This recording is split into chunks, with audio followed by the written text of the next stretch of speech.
जिस देश में ऐसी पिक्चर बने जहां पर हनुमान से रावण को तेरे बाप का घर है, तेरे बाप का कपड़ा है, तेरी औकात है, कभी दुनिया में किसी भगवान ने ऐसी तरह की विचार नहीं रखी। कभी हनुमान जी ने रावण को इस तरीके से गालियां ना दी।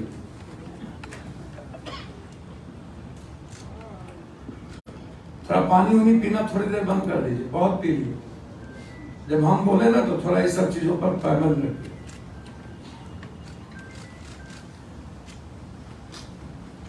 और हमारी बात सुन लीजिए। हमको भी पता है हर आदमी के बारे में। हर शहर जाता हूं, कितने देर कौन खड़ा रहता है ये भी मैं जानता हूं।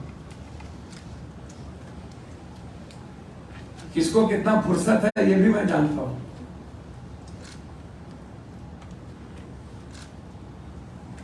मैं सिर्फ शुरू करना चाहूंगा उन बातों को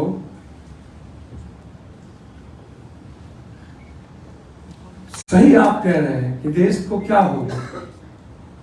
आपने गलत नहीं कहा। आपने यह भी कहा कि संघर्ष के अलावे, विचारों के अलावे कोई दूसरी बात नहीं हो सकती। आपने यह बात भी सही कही।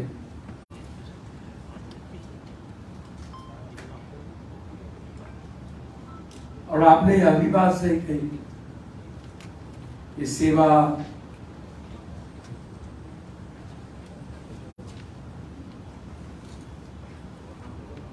चाहे वो महाभारत का कृष्ण मथुरा के हो या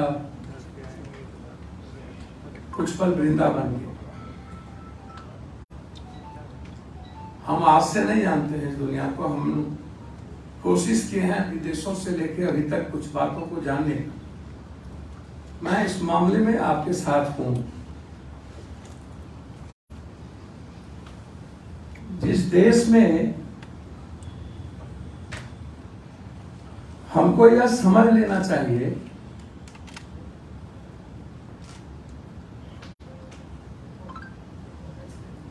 कि कोई भी घटना तब घटती है जब किसी को उसका बेनिफिट होता है। मेरा मानना है कि इस देश में गोधरा मुसलमानों ने कतई नहीं करा सकता। ये दुनिया के इतिहास में नहीं हो सकता। इसलिए नहीं हो सकता क्योंकि उससे मुसलमानों को या इस्लाम को कोई बेनिफिट नहीं। घटना तब घटती है जब उसका कोई अभिप्राय हो, उसका कोई योजना हो, उसका कोई कार्य योजना हो, उसके पीछे एक लंबी चीजें लिखी जाए। पप्पू यादव से किसी को तकलीफ हो सकती है, वो हमें गाली देगा या नहीं कहेगा कि पूरा यादव हरामी है, पूरी जातियां हरामी है। किसी व्यक्ति के कारण किसी जाति को कभी गाली देने की बात नहीं हो सकती।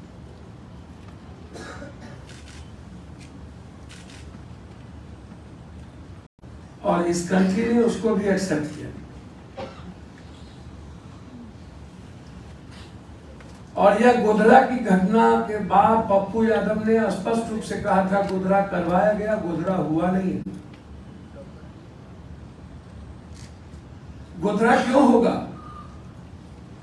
गोधरा करके इस देश का मुसलमान मरना क्यों चाहेगा? गोधरा करके इस गुजरात का मुसलमान अपने को खत्म करना क्यों चाहेगा?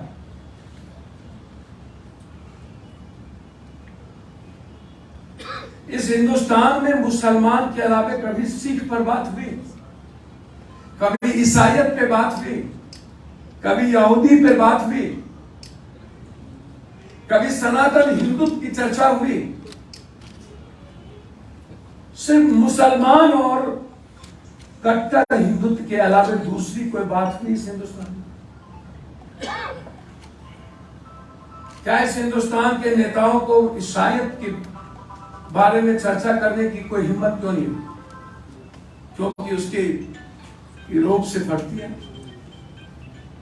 जब कोरोना आया था तो साध के बारे में कही गई बीजेपी के द्वारा कि साध ने कोरोना लाया। मैं जानना चाहूंगा 24 घंटे के अंदर साध जैसे शब्द चैनल से क्यों उतर गया? कौन ऐसी ताकत थी साध के पीछे कि साध को आज तक गिरफ्तार नहीं किया गया? नरेंद्र मोदी जी की हिम्मत क्यों नहीं हुई जिस साध के नाम पर मुसलमानों को जीना दुर्लभ कर दिया हिंदुस्तान में, उस साध ने आज तक गिरफ्तार कर दिया। सब्जी की दुकान बिहार हो गई,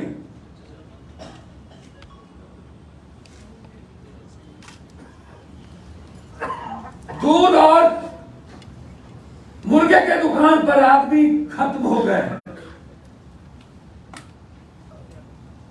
हम बात करते हैं तो युवाओं को लैस कीजिए सर।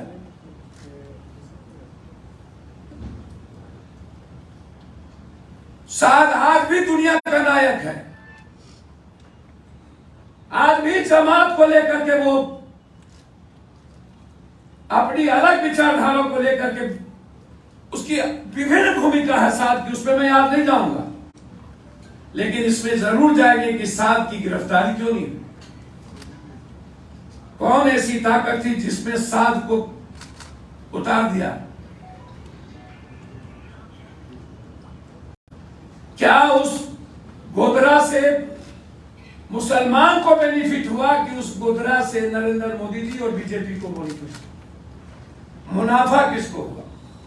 जिसको बेनिफिट होगा, घटना के पीछे भूमिका किसकी होगी? पुलवामा 14-19 को हुआ, हम 15 को ट्वीट किए कि पुलवामा हुआ नहीं, पुलवामा करवाया गया। जो बात मेरा ट्वीट है, ट्विटर पर सब लोग देख सकते हैं, 15 के ट्विटर को कहीं गया नहीं है ना। मैंने ये सवाल उठाया था आरडीएक्स कहां से आया, मैंने ये सवाल उठाया था कि आरडीएक्स की जांच क्यों नहीं हुई, मैंने ये सवाल उठाया था कि इसके बाद इसके सबसे पहली बार दुनिया में यह कौन निर्णय लिया कि हेलीकॉप्टर छोड़ हम सड़क के द्वारा गए।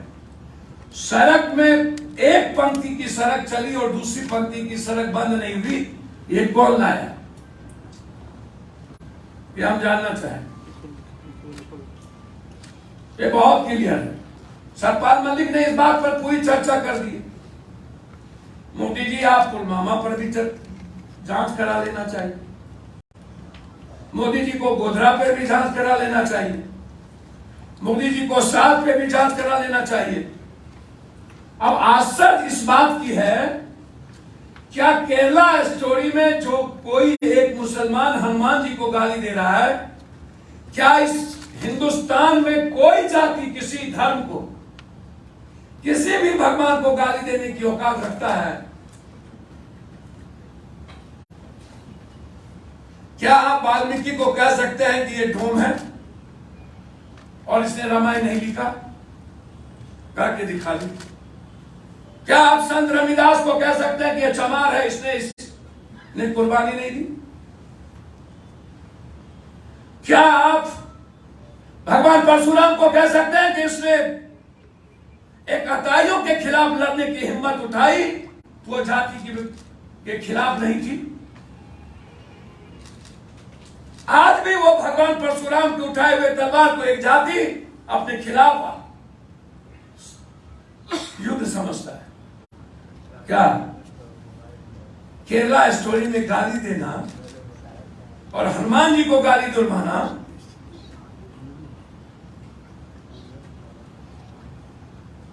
इस कंट्री में अब आ रहा है सावरकर, फिर एक पिक्चर नहीं आ रहे हैं। मुझको यह समझ में नहीं आई, 9 सालों के अंदर गोधरा से पुलवामा, पुलवामा से एक्सीडेंटल पीएम, मनमोहन सिंह जी को गाली देने के बाद जननायक मोदी, मोदी के बाद कश्मीर फाइल, कश्मीर फाइल के बाद केरला स्टोरी, फिर बजरंगबली। मध्य प्रदेश में 3 दिन पहले बीजेपी के मुख्यमंत्री ने बजरंग दल को घेर करके 3 घंटा पिटवाया, 3 घंटा बजरंग दल को पिटवाया।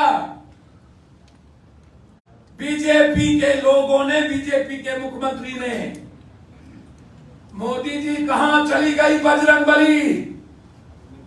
मध्य प्रदेश में जब बजरंग दल के लोगों ने शराब के खिलाफ उतरकर आंदोलन कर रहा था तो एसपी और डीआईजी घेर घेर के पीट रहे थे।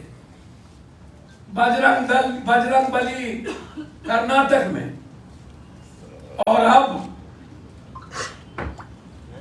हम आते हैं उन बातों पे कि आप यूथ को की बड़ी तादाद में, यह गर्व का विषय है मेरे इस समूह में जो लोग हैं, कहीं ना कहीं से उनका जो कमिटमेंट है, उनकी जो प्रतिबद्धता, आइडियोलॉजी, उनके जो विचार हैं पप्पू यादव और इस पार्टी को लेकर, इस तरह के कमिटमेंट वाला यूथ जिसकी संख्या 40% हो, 60 हो सकता हो, ना हो, 60 ढुलमुल में हो, अब परिस्थिति के कारण कुछ अलग भी हो, लेकिन जो संख्या, मैं तो बार बार कहता हूं, अभी कर्नाटक में रघुपति जी चुनाव हुआ तो बीजेपी के तो सीएम भी चले गए, बीजेपी के तो 11 मंत्री चले गए, बीजेपी के सारे लीडर चले गए। और जब अब मध्य प्रदेश में चुनाव की बारी आई तो पूर्व मुख्यमंत्री जोशी जी का बेटा जो मिनिस्टर था वो भी चला गया। जोशी जी जो मुख्यमंत्री थे, और समझ में मुझे नहीं आया कि तेलंगाना में जो बीजेपी 350 करोड़ रुपया का एक विधानसभा चुनाव लड़ता है, वहां पर आश्चर्य होगा आपको, लगभग तेलंगाना के नेता बीजेपी नहीं जाकर के कांग्रेस ज्वाइन कर रहा। ये या कहना कि कोई विचारधारा अब बची है और उसको लैस किया जा सकता है बगैर इकोनॉमी पर, बगैर एजुकेशन और बगैर एक विकसित समाज के बगैर और एक विकसित व्यक्ति के बगैर, कि आप हमेशा विचारों की बात करते रहे। ये जितने लोग हैं, जो लोग आते हैं, जो कभी सावरकर से नीचे बात नहीं करते हैं और हवा बदलते ही दुनिया बदल जाती है, ऐसे लोग बहुगुना, जैसे लोग बहुगुना, जोशी जो मुख्यमंत्री थे वो बीजेपी में चले गए, जो कांग्रेस के अध्यक्ष थी वो चली गई बीजेपी में उत्तर प्रदेश में, और अब जब चुनाव आया कई लोग इधर से उधर बिहार में भी करेंगे, देश में भी करेंगे। मेरा मानना यह है, और मैं बिल्कुल, आपने सही कहा कि अभी हम लोगों को इलेक्टोरल पॉलिटिक्स पे बात कर लेनी चाहिए। हम लोग मंदिर में नहीं बैठे, और बिल्कुल राजनीतिक पार्टी का मतलब है एक सत्ता, एक सियासत, और हर परिस्थिति में चुनावी प्रक्रिया में जीतने का मूल मंत्र। और हम आए भी उसी लिए हैं। संघर्ष की बात आप करते हैं, हमारे प्रदेश अध्यक्ष यहां बैठे हैं, पहले रघुपति बाबू प्रदेश अध्यक्ष थे। लगभग हर व्यक्ति से महीने में जूम पर कभी न कभी किसी न किसी चीजों पर बातचीत होती रहती है। मुझको एक बात समझ में नहीं आती है कि प्रदेश अध्यक्ष जी जब कभी भी जिले में जिला कमेटी की बैठक के लिए आग्रह किया और बढ़ने की बात की, कभी भी जिला अध्यक्ष और अन्य लोगों ने 70% जिला अध्यक्ष दिलचस्पी नहीं दिखाई। मैं जानना चाहता हूं कुशवाहा जी, बताएं। हमने पूरी स्वतंत्रता के साथ इनको मैंने छोड़ा। मैंने पहले कहा कि अखलाक भाई उस माहौल में, जिस माहौल में पार्टी ही यह तय कर ली हो कि हमको विचारधारा को कुछ तवज्जो देनी ही नहीं है, पैसे वाले, लाठी वाले, भाले वाले, बंदूक वाले, 47 वाले, 56 वाले, ऐसे लोग और जो जाति और धर्म को और नफरत की दुकान खोल करके जो गाली देने वाले समूह और व्यक्ति है, वो सबसे इंपॉर्टेंट किसी पार्टी के लिए आज के देश में बन चुका हो, वहां इतने लंबे समय में 2 चुनाव लड़ने के बाद, एक बार पहले, दूसरी बार चुनाव लड़ने के बाद, बिना सत्ता के आप लगातार आपके अध्यक्ष और आपके यूथ, छात्र या अन्य कोई भी संगठन एक लंबे पीरियड में आपके साथ खड़ा रह रहा है, यह इस पार्टी की सबसे बड़ी उपलब्धि है।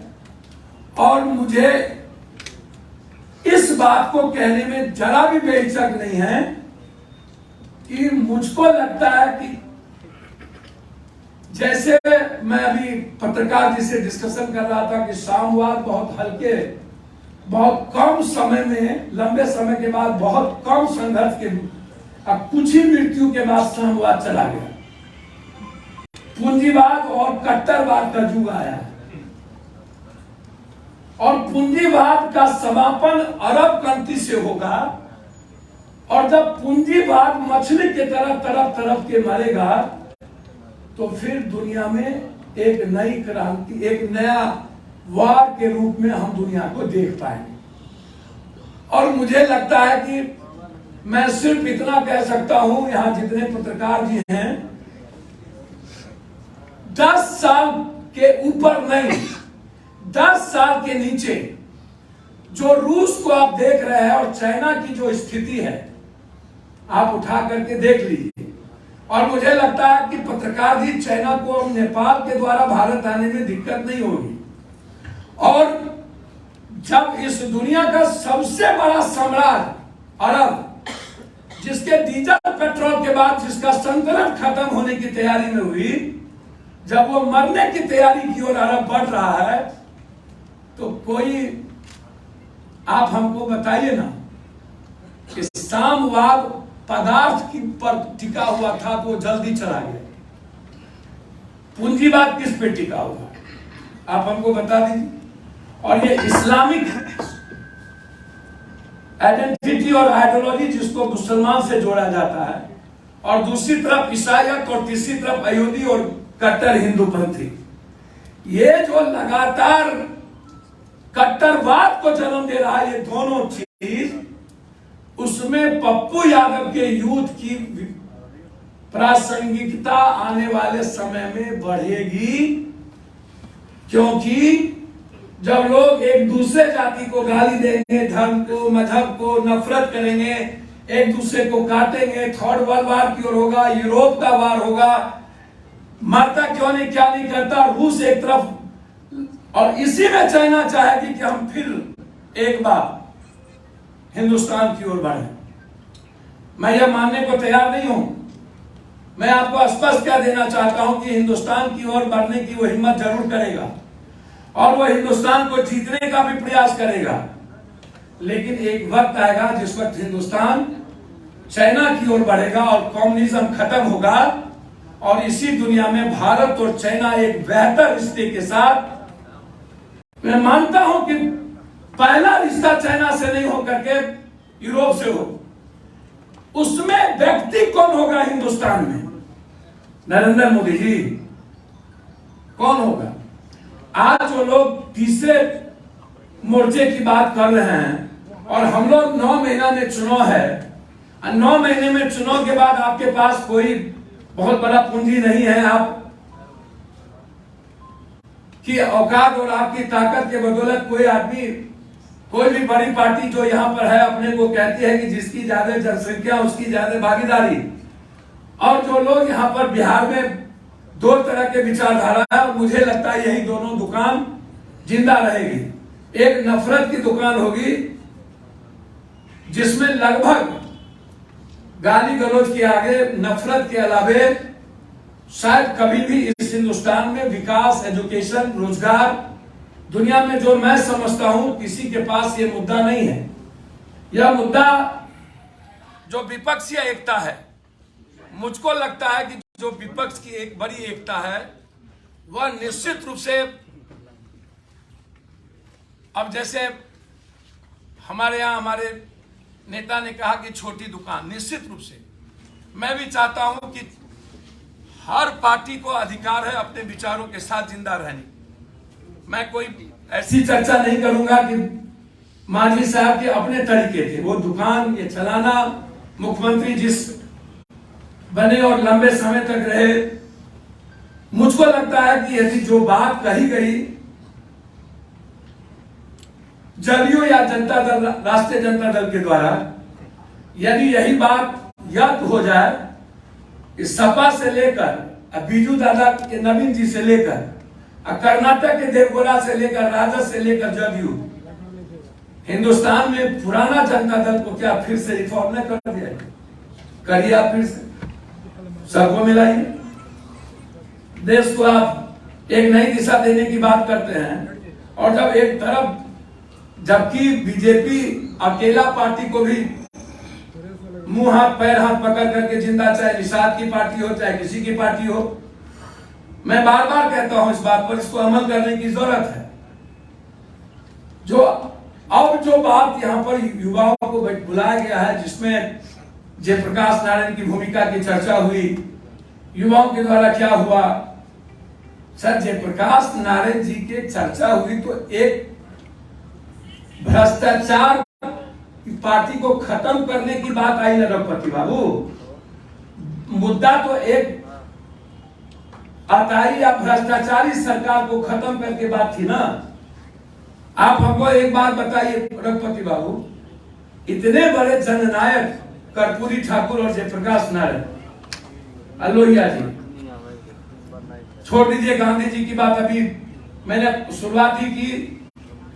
आप हमको एक बात बताएं, भ्रष्टाचार इस दुनिया में कोई मिटा सकता है?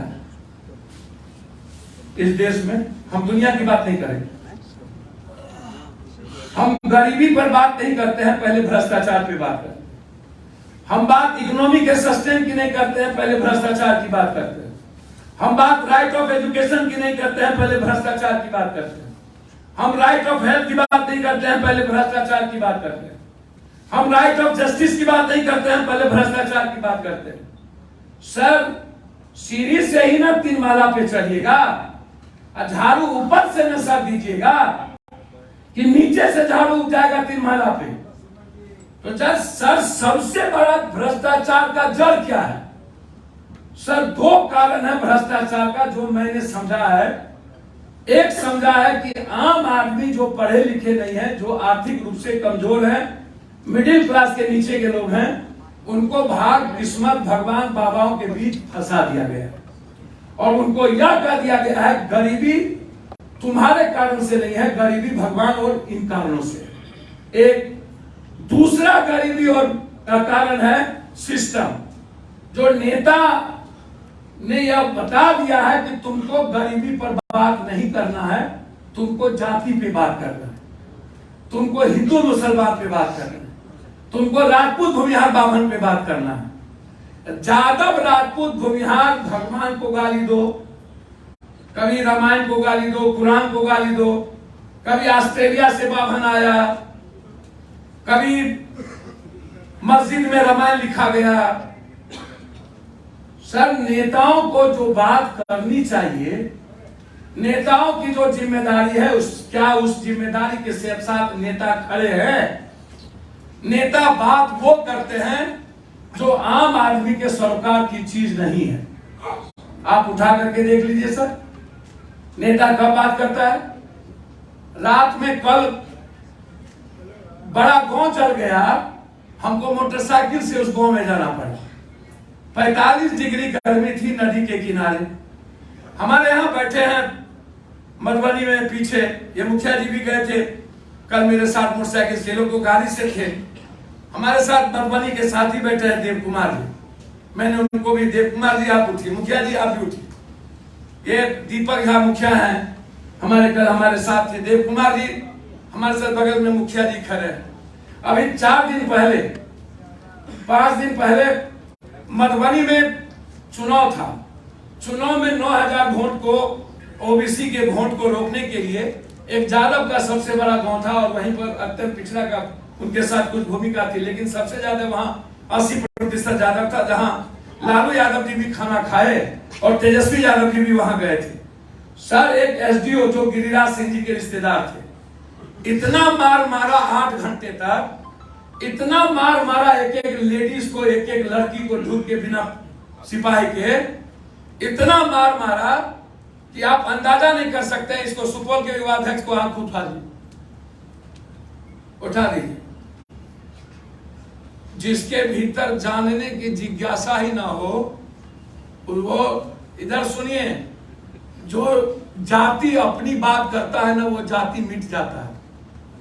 और जो कौम और समाज और जो विचार दूसरों के लिए जिंदा नहीं हो जाता है, वो कौम भी मिट जाता है, वो विचार भी मिट जाता है और वो समाज भी मिट जाता है। ताली मत बजाइएगा, समझे सर? जो जाति दूसरों के लिए जीता है, वो जाति हमेशा जिंदा रहता है। जो मजहब, जो धर्म दूसरों के विचारों की रक्षा करता है, वो हमेशा दुनिया के इतिहास का सबसे नंबर 1 बनता है। और इतना आपको आश्चर्य होगा भाई, इतना लोगों ने हमको सोशल मीडिया पर लिखा, हमको सब पुराण छोड़ के जाना पड़ा। कल हम जा रहे थे मधेपुरा में, हम क्या था, बीना भद्री का उद्घाटन, और हमको रास्ते में खबर मिल गई कि वहां कल से खाना नहीं खाया। और गए तो नदी के किनारे, किसी के घर में खाना नहीं थी। हमने सारा कार्यक्रम छोड़ दिया। हमने कहा पहले सीधा चलो वहां, रात के 3 बजे आए, और जब जेब और बैग का सारा पैसा दे दिए, सर वो सेवा नहीं है, वो सेवा नहीं। और मैं जानता हूं सर, सेवा का वर्तमान हिंदी पट्टी के राजनीति का कोई मतलब नहीं। बिल्कुल सही आप कहते हैं। हम राजनीति के किसी भी तरीके में हमारा सर दखल है ही नहीं। मैं तो पूरा का पूरा विचारों को फ्रीडम देता हूं कि आप करिए, आप बढ़िए। सर, अब तो 9 महीना में मात्र चुनाव बचा है। आपके पास चुनाव के में जाने के अलावा कोई रास्ता नहीं बचा। 9 महीने के बाद आपके पास 1 साल का चुनाव बचेगा विधानसभा। अभी तो जो जीता सिकंदर, आपको जीतना ही चाहिए की बात करिएगा ना। जब शिविर होती है, कोई बात होता है, उस पर उस वक्त भी चर्चा होती है। आज तो सिर्फ इतनी बात होगी। मेरी समझ है, बैठिए मुखिया जी, दोनों मुखिया जी आप भी, मेरी समझ से अभी 54 आदमी बिहार के मरे ट्रेन एक्सीडेंट में, जिसमें 34 आदमी की लाश आई। जिस वक्त लाश आया, उस वक्त नरेंद्र मोदी जी के द्वारा 10 लाख की घोषणा करने वाला चेक नहीं पहुंचा था, और चेक भी वहीं गया जहां पर बहुत मुश्किल के बाद सबसे ज्यादा डीएनए टेस्ट या विभिन्न चीजों से जब पूरा परिपक्व हो गया तो चेक उसको गया। लेकिन 34 आए हुए लाश को पप्पू यादव यदि पहुंच के 20,000 या 25,000 रुपया हमने मदद कर दी। एक घर में 2 व्यक्ति थे जो दोनों मर गए, दोनों बेटा मर गया। पंडित था एक, कहा उसके घर में माँ बाप नहीं था, उसका पति मर गया। अभी कल जो मैं गया जहां पर परसों दरभंगा में, 27 दिन पहले उसकी शादी हुई थी, और परसों से लेके आज सुबह उसका लाश हम 92 लाशों में से किसी तरह डीआरएम से लेके रेलवे मंत्री के पीए से बात करके मैंने उसके लाश को किसी तरह दोनों भाई को भेजा हूं। अब जाकर के हो रहा है कि एक लाश है जो उसकी तरह मिल रहा है। उसी तरह 1.5 साल पहले एक बच्ची की शादी हुई थी, जिसके जो 2 महीने के प्रेगनेंसी में था, और उसके पति मर गए।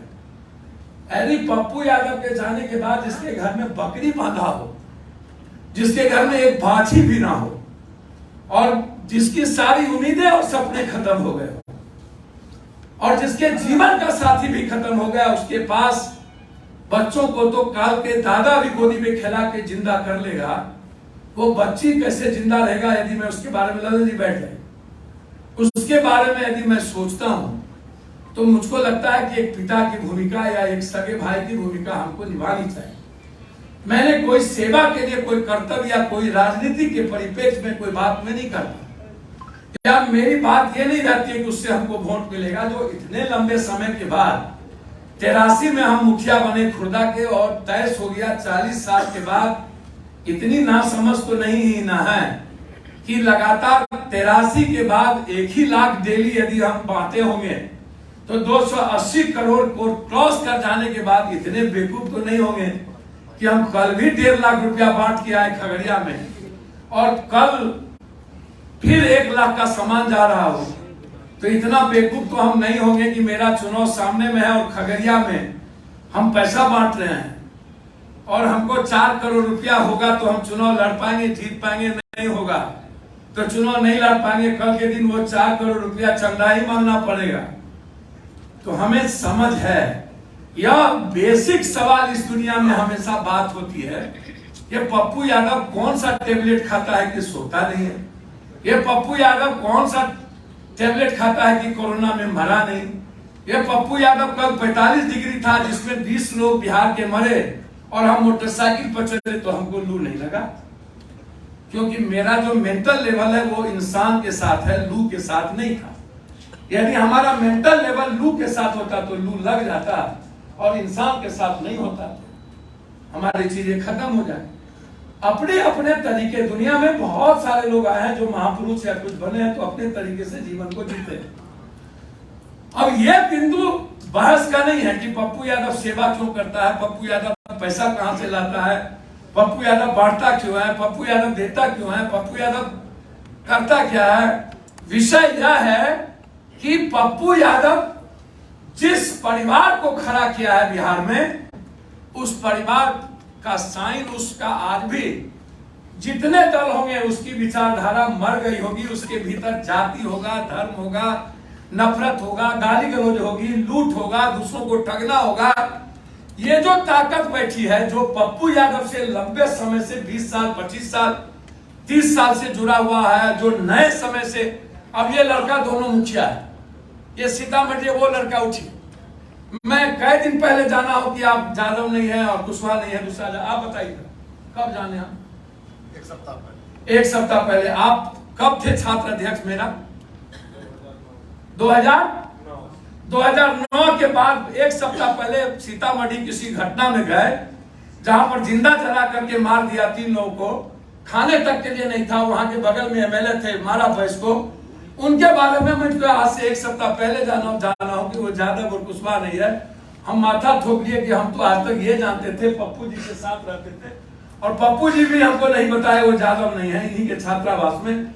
हम 1 सप्ताह पहले जाने जो आदमी पप्पू यादव के लिए गोदी से अभी तक पागल है और पप्पू यादव के विचारधारा से ये दोनों मुखिया बना, और मैंने आज तक नहीं जान पाया कि जाति कौन है। तो क्या ये कैरेक्टर अलग नहीं करता है पप्पू यादव को? इस पर चर्चा क्यों नहीं होती है? आप हमको जरा बता दीजिए। यह भी तो अलग कैरेक्टर है। तो जो मैंने आज तक पटना के बाढ़ में किसी लाला से नहीं पूछा कि आपको 2, और किसी झाजी और किसी भूमियार जी को नहीं पूछा कि मैं आपको 2 ½ लीटर का मैं दूध क्यों दूं, आप भूमियार हो। पटना के बाढ़ में मैंने किसी लाला से नहीं पूछा 2 डब्बा ब्रेड क्यों दूं। पटना के बाढ़ में किसी ऊंची जात से नहीं पूछा कि आप ऊंची जात हो, मैं आपको 3 टाइम का खाना क्यों दूं। हम तो नहीं जानते थे कि कोई यादव है या कोई मुसलमान, कोई दलित है या कोई ओबीसी।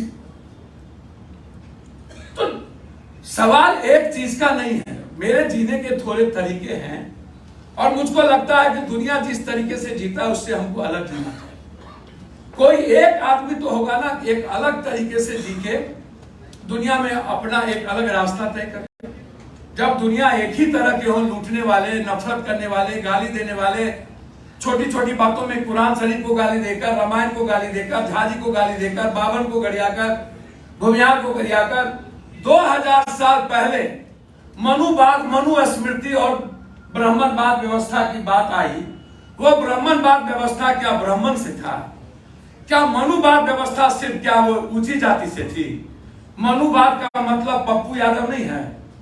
मनुवाद का मतलब जो लंबे समय से सत्ता में रह करके किसी समूह, समाज और वर्ग का शोषण करता है, वो मनुवाद है। वही ब्राह्मण। 200 साल पहले अमेरिका में काला गोरा के लंबे संघर्ष के बाद आज तक दोबारा अब्राहम लिंकन के बनने के बाद, बराक ओबामा के बनने के बाद कभी काला गोरा का चर्चा तक नहीं हुआ आज तक। और वर्ल्ड के हिस्से में अब्राहम लिंकन जैसा राष्ट्रपति नहीं हुआ, फिर बराक ओबामा जैसा राष्ट्रपति नहीं हुआ। एक खूनी विचारधारा मृत होने के बाद यूरोप ने अपनी जिंदगी तय कर ली कि भारत 2000 साल पहले जब मध्यकालीन युग में जाति व्यवस्था को बड़े बड़े ब्रह्मज्ञानी के द्वारा लाया गया, तब से लेकर के आज तक जाति व्यवस्था को कायम करने वाला हम आज भी विकास की बात न करके मनुवाद और ब्राह्मणवाद को गरियाते हैं। आज भी हम जाति को गरियाते हैं। आज भी हम बात अम्बेडकर की करें ना, हम बात संविधान की करें ना, हम बात 1 लाख रुपया देने की करें ना, हम बात ये नेता से किसने रोका? लालू यादव जी थे, देवेगौड़ा प्राइम मिनिस्टर थे, मायावती थी, मायावती का सपोर्ट था, गुजरात पीएम थे, बीपी सिंह पीएम थे। किसने रोका जाति जनगणना से? किसने रोका 90 सूची में आरक्षण लाने से? किसने रोका मायावती जी को 90%, 65% निजी क्षेत्र में आरक्षण देने से? जब आपको मौका मिला, आपको जितना गाली दे ऊंची जात दे दीजिए। जब आप ऊंची जात के लोगों को 10% आरक्षण दिए हैं अपने हिस्से का, जो हमारे भाई को देना चाहिए, तो आपको 90 सूची में आरक्षण लेने में आपको फटती क्यों है? मैं जानना चाहता हूं नेताओं से। जब स्टालिन ने 90 सूची में लाया, तो लालू यादव जी, नीतीश कुमार जी लाने में क्या दिक्कत है? जब गहलोत ने राइट ऑफ हेल्थ लाया, तो राइट ऑफ एजुकेशन और राइट ऑफ हेल्थ को नीतीश कुमार जी को लाने में क्या दिक्कत है? और राइट ऑफ वर्क को लाने में क्या दिक्कत है? आप लाइए ना। आप नहीं ला करके जबरदस्ती सब दिन, कभी कोई किसी को गरिया रहे हैं, कभी कह रहे हैं मियाँ कौन कट्टर नहीं है जी, मियाँ कट्टर है, जालव कट्टर नहीं है, राजपूत कट्टर नहीं है, भूमिहार कट्टर नहीं है, कुर्मी कट्टर नहीं है। हम कितना कट्टर है इसको देखते नहीं, और जबरदस्ती ईसाइयत से ज्यादा कट्टर दुनिया में कोई था क्या? यहूदी से ज्यादा कट्टर था क्या तो दुनिया में? कौन कट्टर नहीं है इस दुनिया में? हमेशा हम मुसलमानों को गाली क्यों देते? हमेशा हम अम्बेडकरवादी विचारधारा को, बुद्धवादी विचारधारा को टारगेट क्यों करते हैं? हमेशा हम दलित का एक्सप्लॉयटेशन क्यों करते हैं? काहे? क्यों हम एक लंबी लकीर खींचने की तैयारी में नहीं है? हमेशा एक तरह की विचारधारा कब तक चलेगा इस दुनिया में? मंच पर आओ, गाली शुरू। ये 3% दलाली करते थे। कब दलाली करते? राजा थे कृष्ण, राजा थे मौर्य वंश, सबसे ज्यादा राजा तो अत्यंत पिछड़ा कुशवाहा यादव लोग थे।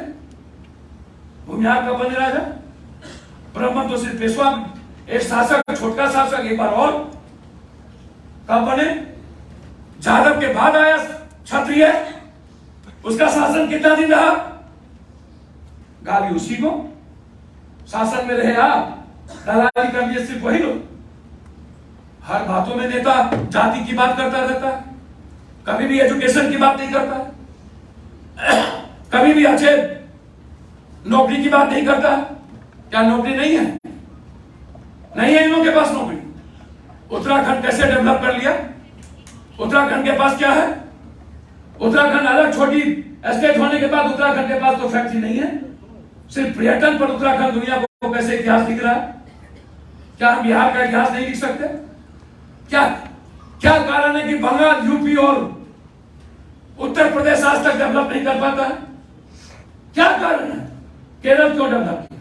छत्तीसगढ़ अलग स्टेट हुआ, क्यों दुनिया का नंबर 1 स्टेट बन गया भारत का? कहा है? कर्नाटक अलग हुआ क्यों? 240 एमएलए होने के बाद भारत का नंबर 1 स्टेट क्यों है? बिहार क्यों नहीं है? बंगाल क्यों नहीं है? इसलिए कि हम बिहार और बंगाल और बिहार भारत की बात नहीं करते, हम आम आदमी की बात नहीं करते। इससे बड़ा दुखद घटना क्या है? हाँ? एक पत्रकार 6,000, 8,000, 9,000, 12,000 रुपया पर अपनी जिंदगी जीता है। कौन किसके पास 40,000 रुपया है? सिवाय कॉर्पोरेट घराने को छोड़ दिया जाए, सिवाय जिसका चैनल है उसको छोड़ दिया जाए। अब उठाइए, ये तो छोटा छोटा सोशल मीडिया है, तो बड़े मीडिया सोशल मीडिया को छोड़ दीजिए, तो कैसे जीता है ये?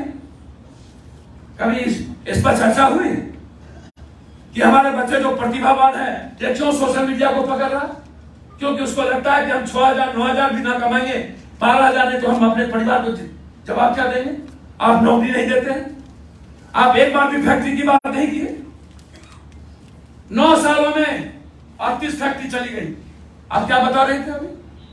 कितने लोग यहां से पलायन किए? 3 लाख कितना?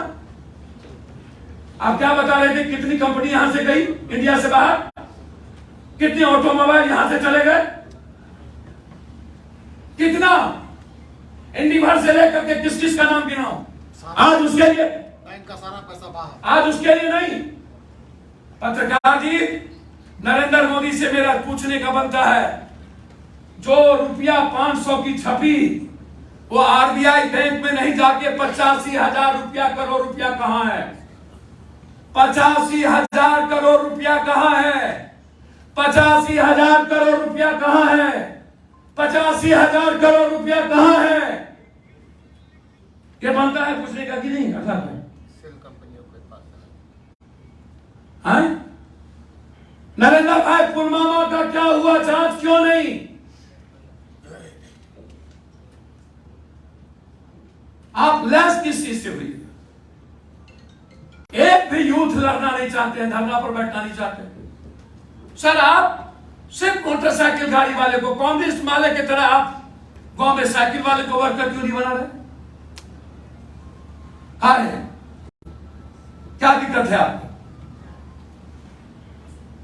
एक मिडिल क्लास और साधारण वर्ग आदमी महकता है आपको, जो आपके धरना प्रदर्शन में आपके कंधों पर लाठी लेकर के एक नया बिहार बनाने की कल्पना करेगा। आप देखते हैं कि माफिया टाइप के लोग नहीं जुटेंगे तो हमारी पार्टी नहीं बनेगी। ऐसा है क्या? हम जिंदा नहीं है क्या? हम दुनिया में नंबर 1 नहीं है क्या? छोड़ दीजिए, मेरे यहां 2 नेता बैठे हैं। मैं स्वीकार करता हूं कि मेरी कोई ताकत नहीं है, मैं स्वीकार करता हूं कि मैं सत्ता में नहीं आया हूं, मैं स्वीकार करता हूं कि मुझे गठबंधन का हिस्सा होना पड़ेगा, मैं स्वीकार करता हूं कि मैंने किसी एक बड़े जाति कौम को मैं अपने हिस्से से नहीं जोड़ पाया हूं। लेकिन एक बात अखलाक भाई, यदि पूरे देश में बिहार के लीडरशिप की चर्चा होगी, इंडिविजुअल लीडर की बात आएगी, तो पप्पू यादव नंबर 1 होंगे या नहीं, मैं ये जानना चाहता हूं। खाली मत हो जाइए, मैं इंडिविजुअल लोगों की बात करता हूं। आपने अपनी मुहिम में किसी एक चीज को तो जोड़ा है ना, और ये लोग मरेंगे ना। कितना दिन जिंदा रहे? कोई 76, कोई 77, कोई 80, कोई 82, और कितना दिन? और जो लोग जाति का ठेका ले रखे हैं,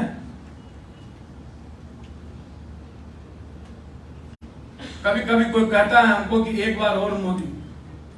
हमने कहा मोदी जी को एक बार और आने के लिए उनको दंगा करवाना पड़ेगा बड़े लेवल।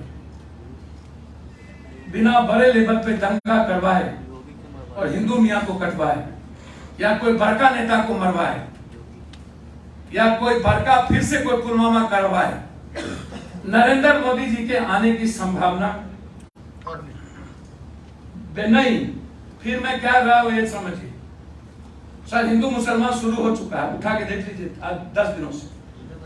नहीं नहीं नहीं नहीं नहीं, नहीं। रोहिंग्या से लेकर के कई ऐसे मुद्दों को लेकर सर, नरेंद्र मोदी जी के पास जीतने के लिए सिवाय हिंदू मुसलमान के कुछ नहीं है। सिवाय पुलवामा के कुछ नहीं है। सर नरेंद्र मोदी जी यूथ को क्या कहेंगे? नरेंद्र मोदी जी महिलाओं को क्या कहेंगे? 1200 रुपया दाल का दाम, चप्पल का दाम, गैस ऑक्सीजन का दाम, ये स्मार्ट मीटर, आप इशू से क्यों नहीं जोड़ते हैं? हम अपने नेता की भाषण सुन रहे थे, बेरोजगार सम्मेलन करिए। सर हम सबकी स्पीच सुने, मोबाइल खोला हुआ था सर। कुछ लोगों ने हमको कहा कि पप्पू जी आप इजी गोइंग बहुत हैं। जो नेता इजी गोइंग होता है, हमने कहा, बोला हिंदुस्तान का कोई भी नेता इजी गोइंग नहीं। हमने कहा उसको डर है कि उसका कोई फोन उठाएगा कि नहीं, सुनेगा कि नहीं, या कोई 200 रुपया मांग लिया देगा कि नहीं। उसको लगता है कि हम नहीं दे पाएंगे तो हम भाग जाएंगे। पप्पू यादव को यह डर नहीं है। हम तो बैठते ही हैं दोनों जेब भर के, और हम बैठते ही हैं 4 पीए को बगल में खड़ा करके कि एक साथ 5 डिस्ट्रिक्ट कलेक्टर को लगाओ, एसपी को लगाओ, और एक साथ 4 मेडिकल को खड़ा करके रखते हैं कि जहां जहां आतंक है मेडिकल का, तुम सीधा वहां गाड़ी लेके पहुंचो। हम तो तय करने आए हैं अलग इतिहास। मैं मानता हूं और इस बात को मैं स्वीकार करता हूं कि जो चीज सस्ते में मिल जाता है उसकी वैल्यू कम होती है। प्रेम को भी सस्ते में मिलना नहीं चाहिए, बड़ा दिक्कत हो जाती है। इससे ही प्रेम मिल जाता है। पप्पू यादव, मैं मानता हूं कि मैं आम लोगों के लिए एक्सेस हूं। मैं मानता हूं कि बिहार के हर लोगों के लिए एक्सेस हूं।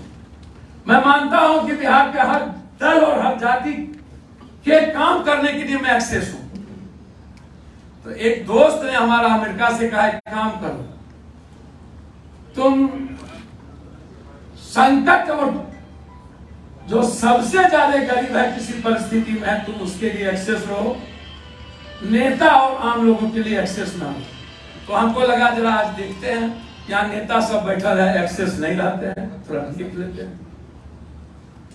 और कुछ नहीं किए सर, सुने सबका, सुनते सबका है, करना भी सबके, फोन को भी यूज करते हैं। मेरा सिर्फ अंत में एक आग्रह है आप सबसे। मैं बहुत बात मैं धन्यवाद देना चाहूंगा अपने यूथ अध्यक्ष को और अपने ऑफिस को। लगातार और 4 परत टेलीफोन के बाद पप्पू यादव को फोन करना पड़ जाए। चलिए 5वें परत में एक समूह, एक प्रयास के बाद जो यहां टीम बैठी है, मेरा मानना है एक नई ऊर्जा के साथ जिला की कमिटी छोटी हो, संगठित हो, बड़े लेवल पर ना हो और विचारों से लैस हो। पप्पू यादव के जो पुराने साथी हैं, किसी भी कीमत पर अध्यक्ष राधानगढ़ जी, उनको गप छोड़ दीजिए, अध्यक्ष की जिम्मेदारी पुराने साथियों में से ही रिक्रूट हो, 1 2 3 4 में चयन हो कि इसमें पुराने साथी जो हैं उन्हीं को लाया जाए। नए साथी को जो विचारों से लैस है उसको जोड़ा जाए संगठन में। उसको किसी भी परिस्थिति में फर्स्ट, सेकेंड, थर्ड संगठन में ना देकर निचले से शुरू करके उसको पप्पू यादव के विचारों से जोड़ा जाए, जो आदमी सोशल मीडिया से हमसे जुड़े हुए हैं। मैं एक बात कहना चाहूंगा कि यूथ लोग मिसलेनियस सोशल मीडिया से जुड़े तो हैं।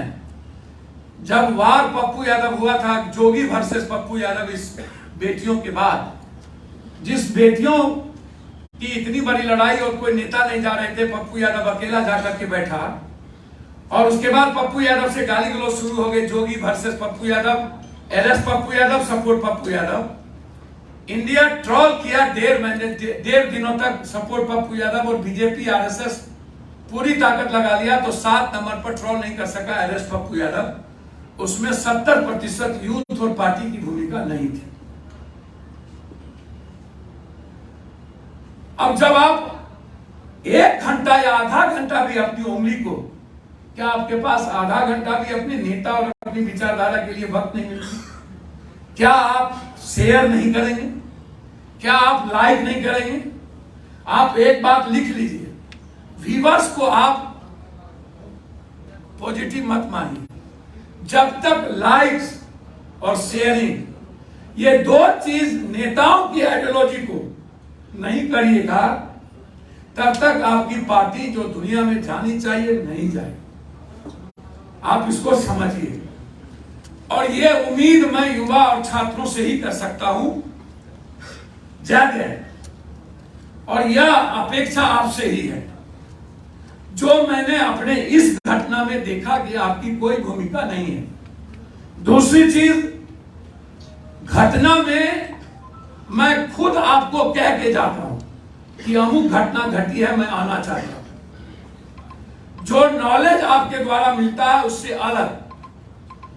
और मैं कोई एक घटना की खबर आपके द्वारा आती है तो उसमें 4 घटनाओं को जोड़ के मैं जाता हूं। मेरा आपसे आग्रह है कि ये जितनी बड़ी पार्टियां हैं, इनको लगता है कि जाति व्यवस्था हमारे साथ है, जाति समीकरण मेरे साथ है, कुछ हो न हो 6 जात 7 जात की पार्टी की भूमिका में हम हैं। तब ना कोई यहां गिरा, कोई वहां गिरा, झुमका गिरा रे बरेली के बाजार में, कोई निषाद साहब का भी सम्मान होना चाहिए, वो भी एक छोटी जाति की को अपनी जाति समझ करके बैठे। माझी समाज, अब आश्चर्य है, आपको पत्रकार जी एक बात मैं जानकारी दे देना चाहता हूं। मुझे बहुत खुशी हुई कि नीतीश कुमार जी ने बहुत लंबे समय के बाद दशरथ माझी जी के बच्चों को पार्टी में ज्वाइन कराया।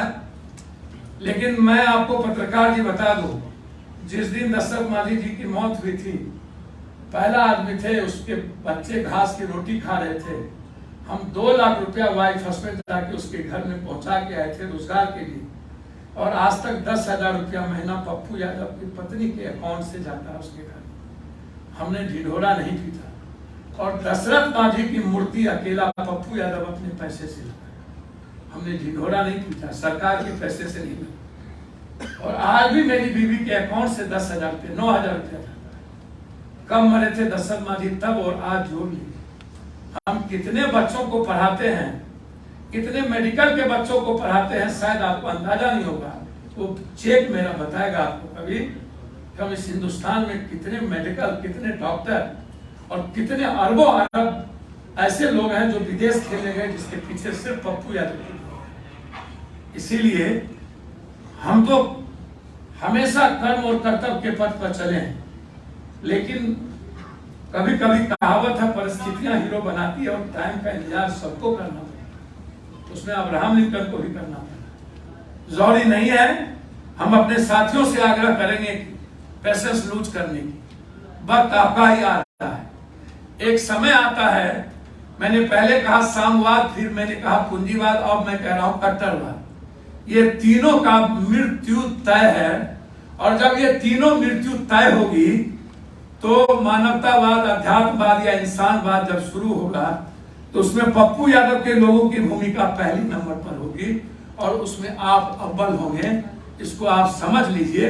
यदि जिन लोगों को सपना देख रहा है कि 2024-25, मैं मान लेता हूं 2024-25 यदि स्वीकार भी पप्पू यादव कर ले तो 2029 तो पप्पू यादव के हॉल में बैठने वाले लोगों के हो सकता है ना। इसीलिए मैं आपको 2025 और 29 की तैयारी किया सपना देखने के लिए आज मैं आपको बुलाया हूं। और उस सपना को देखने के लिए अखलाक भाई ने सही कहा, बगैर संगठन के राजनीति की दिशा और बगैर संघर्ष के, और संघर्ष भी कंप्लीट मूल्यों पर, आदर्श पर, विचारों पर जब तक आप तय नहीं करिएगा तब तक आप सत्ता का स्वाद नहीं चख पाइएगा। ये मैं स्वीकार करता हूं। कम से कम इस बात का तो आपको गर्व होना चाहिए, आपके भाई, आपका नेता, आपके परिवार का जो पप्पू है, इस जैसा कोई नहीं। यह आपके गांव में, आपके कस्बे में, आपके घर में, आपके परिवार में, आपके पड़ोस में, हर जात में यह कहने वाला नहीं मिलेगा कि आपका नेता सही नहीं है। जिसके पास इतना बड़ा नेता की भूमिका हो और जिसको इतना बड़ा पिता और भाई मिले, क्या उसको एक लंबे समय, क्या आपके यहाँ एक माफिया 4 करोड़ में एमएलए हो सकता है, एक 47 वाला एमएलए हो सकता है, तो क्या एक अच्छा पढ़ा लिखा आदमी एमएलए नहीं हो सकता? क्या इस पर हमको बहस नहीं करनी चाहिए? क्या सब दिन राइफल, बंदूक और बालू माफिया, शराब माफिया ही बनेंगे? क्या सब दिन पैसे का ही खेल चलेगा? क्या पैसे के बगैर इस दुनिया में राजनीति नहीं होगी?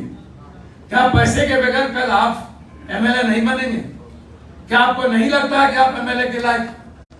क्या आपको नहीं लगता कि आपका नेता आपकी मां से ज्यादा आपको सम्मान और प्यार करता है? ऐसा नहीं लगता है? क्या आपको नहीं लगता कि किसी नेता का दरवाजा न खुला हुआ? क्या आपको नहीं लगता कि कोई फोन से बात नहीं कर सकता? क्या आपको नहीं लगता कि कोई 10 दिन और 1 महीना रह करके भी किसी नेता से नहीं मिलता है? और हम 3 बजे तक जब तक किसी से मिलते नहीं है, सोने नहीं जाते हैं? क्या ये हर समाज के लिए एक व्यक्ति जिसने एक इजी गोइंग दिया है, ये समय पर बताएगा कि हमने सही किया था कि गलत? लेकिन जो यूथ अपने कामों से जिसको फुर्सत नहीं मिलती है, पप्पू यादव के जाने के बाद उसको अपनी बीवी, अपनी माँ, अपना बेटा, अपनी बहन, अपना परिवार और अपने पैसे, अपने धंधे से, अपने चीजों से फुर्सत न मिले। महीना में आप एक सप्ताह भी आप पार्टी को ना दें, महीना में आप यदि 30% भी आप पार्टी को नहीं दें, 40% भी नहीं, 60 आप परिवार को दें, तो क्या लगता है कि आपकी पार्टी 2025 में जो आप करना चाहते हैं, तब तो हमको आपके भरोसे के बगैर हमको भी कहीं ना कहीं दलाली करना पड़ेगा। हमको भी कहीं ना कहीं, हमको मजबूरी से, हमको कहीं ना कहीं एक बड़का दोगला बनना पड़ेगा। क्या आपको अच्छा लगेगा कि मैं दोगला बनूं? क्या आपको अच्छा लगेगा कि मैं दलाली करूं?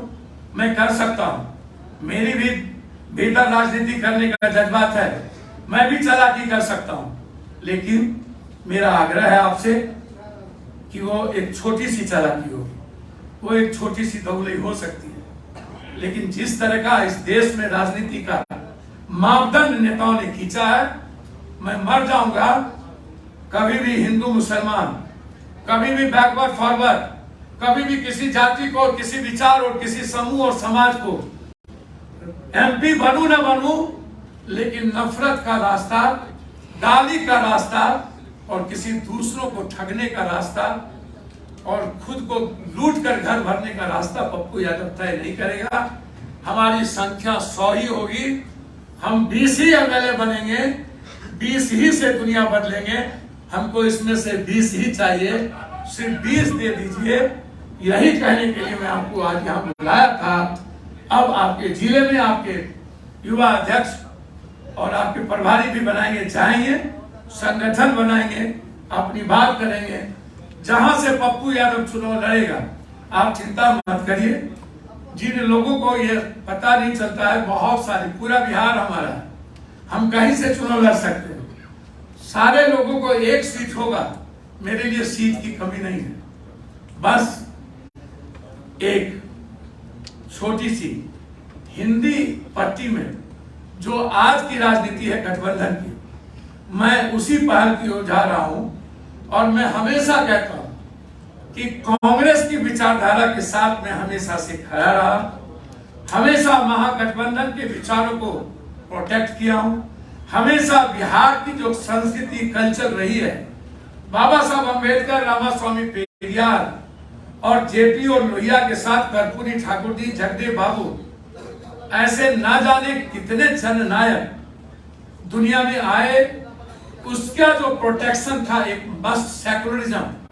मैं एक बात जरूर कहूंगा कि जब तक नेपाल हिंदू राष्ट्र था तब तक वो तरक्की नहीं कर पाया था। जिस दिन से नेपाल सेकुलर देश हुआ, भारत को भी आंख दिखा रहा है और नेपाल चाइना को भी अपनी ओर बुला रहा है। याद रखिएगा, जो राज क्षेत्रीय पार्टी जाति को तवज्जो देकर आगे बढ़ रहे हैं, 2025 के बाद वो क्षेत्रीय पार्टी नहीं बचेगा, क्योंकि जब एक दिन जाति उबाव होगी तो फिर पप्पू यादव के आदमियों को ढूंढेगा जिसमें समावेशी विचारधारा होगी और सभी जाति का अपनी ओर तय करेगा कि हमारी बात और हमारा सम्मान कहाँ है। तब आएगी बारी पप्पू यादव की। अंत में मैं एक बात कहना चाहूंगा, बाबा साहब अम्बेडकर चुनाव कितने बार हारे थे सर? हेलो रघुपति बाबू, जीते ही नहीं थे। वही पूछ रहे हैं। जगजीवन बार 2 बार डिप्टी पीएम बना, कहीं मूर्ति नहीं है। बाबा साहब अम्बेडकर कभी चुनाव नहीं जीता, घर घर मूर्ति लगने जा रही है। इसलिए चिंता मत करिए, आपका कदम और आपका प्रयास उधर ही बढ़ रहा है। मैं तय कर रहा हूं हर कदम उस ओर, संविधान और लोकतंत्र को बचाने के लिए और सभी जाति के सम्मान की रक्षा के लिए। यदि नीतीश जी ने अत्यंत पिछड़ों का विश्वास अपनी ओर लिया था और आज कहीं ना कहीं वो डगमगाया है, तो पप्पू यादव की जिम्मेदारी और उसके साथियों की जिम्मेदारी बसती है कि जाइए यादव, राजपूत, ब्राह्मण, भूमिहार, कुर्मी, कोरी, ये 5-6 जाति से अलग हटकर उन जातियों को जाकर के पैर छुइए और गोर लगिए और उनको कहिए कि नीतीश नहीं तो पप्पू तो है, और उसको अपने साथ जोड़िए और हर बड़े जाति को कहिए मैं तुम्हारे साथ हूं, मैं पैर छूने आया हूं। और इस तरीके से नीतीश जिस सपना के साथ बढ़ा था और 24 के बाद पीएम नीतीश कुमार जी बने ना बने वो तो मैं नहीं जानता हूं, वो इस देश का नेतृत्व तय करेगा, बिहार तय करेगा। हम सब के लिए खुशी का पल होगा जब एक प्रयास तो आज किया गया है यहाँ से, इसी बिहार के धरातल से, जो हमेशा कभी वैशाली के रूप में, कभी राजा अशोक चंद्रगुप्त के रूप में, तो कभी विक्रमशिला और कभी नालंदा के रूप में, कभी चाणक्य और चंद्रगुप्त के रूप में, तो कभी जेपी और गांधी के रूप में पुनः एक बार एक प्रयास, और ये प्रयास लगातार जारी होगा।